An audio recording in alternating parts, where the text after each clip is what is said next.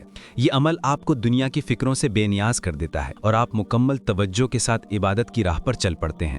اسی قوت اور روحانی برکات کی وجہ سے یہ عمل آپ کو حج کے اجر کی طرف اور بھی تیز رفتاری اور بھی مضبوط یقین کے ساتھ لے جاتا ہے۔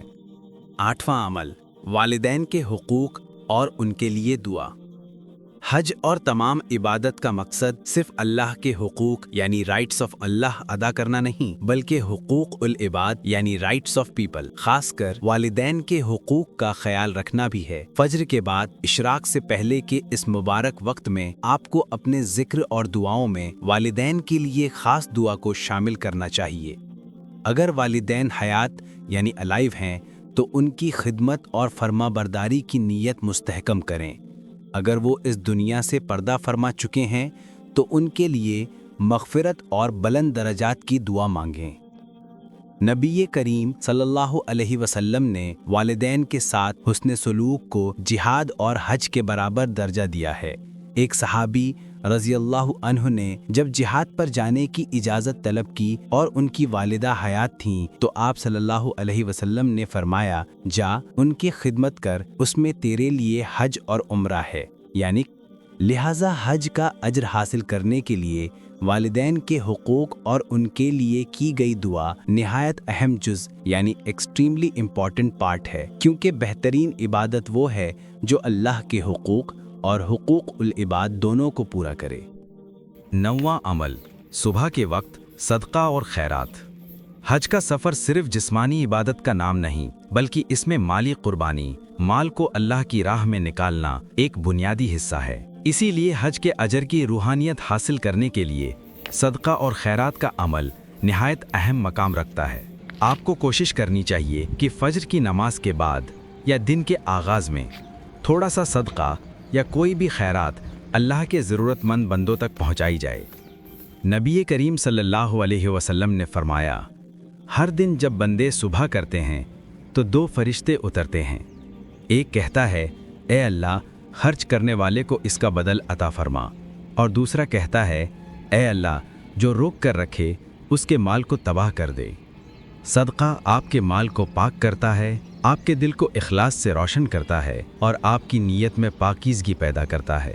یہ عمل نہ صرف آپ کی عبادت اور دعاؤں کی قبولیت بڑھاتا ہے، بلکہ حج کے اجر کی طرف آپ کے تقوی اور توکل کو مضبوط بنانے کا آخری قدم بھی ہے۔ یہ ہیں وہ 9 عظیم اور روحانی اعمال جن کی فضیلت ہمارے نبی کریم محمد صلی اللہ علیہ وسلم کی صحیح احادیث سے ثابت ہے۔ ہم نے دیکھا کہ پہلے 3 اعمال فجر جماعت، طلوع آفتاب تک ذکر اور نماز اشراق حج اور عمرہ کے ثواب کی بنیادی شرطیں ہیں، جبکہ باقی اعمال مسنون دعائیں، استغفار، علم کا حصول، خاص تلاوت، حقوق العباد اور صدقہ اس عظیم اجر کو مکمل، مضبوط اور قبولیت کے قریب کرتے ہیں۔ اللہ تعالیٰ نے یہ نادر اور قیمتی تحفہ ہماری آسانی کے لیے عطا فرمایا ہے۔ آپ سے یہ درخواست ہے کہ ان اعمال کو صرف سننے تک محدود نہ رکھیں، بلکہ آج سے ہی اپنی زندگی کا لازمی جز بنا لیں۔ اپنے گھر کے سکون میں ہر صبح حج کے عظیم ثواب کی برکتیں اور روحانی سکون حاصل کریں۔ اللہ تعالی ہم سب کو ان اعمال پر استقلال کے ساتھ عمل کرنے کی توفیق عطا فرمائے۔ آمین۔